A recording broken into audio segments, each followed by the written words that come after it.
Salam, buraxılış imtahanına düşmüş başqa bir sualla davam edirik. Deməli, sualın şərti nədir? Deyir, kubun açılışında iki üzünün diaqonallarının M və N kəsişmə nöqtələri arasındakı məsafə 3 kök 2 olarsa, onun tilini və həcmini tapın.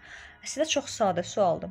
Deməli, M-lə N-ə olan məsafə əslində elə kubun bir üzünün diaqonalını verir də bizə. Eyni şeydir.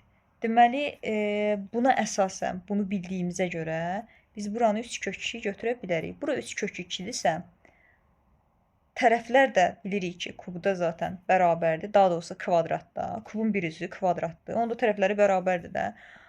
Deməli, buna düzbucaqlı üçbucaq kimi baxsam, a kvadratı üstəgəl a kvadratı bərabər 3 kök 2-nin kvadratı olacaq. 2a kvadratı bərabərdir 9 vurulsun 2-yə. Onda 2-lər ixtisar getsə, a da bərabərdir 3-ə. Deməli, tərəfi 3-dür, həcmi də bilirdik, a kubuna bərabərdir. Yəni, 3-ün kubu, o da eləyir 27. Bu qədər sadə.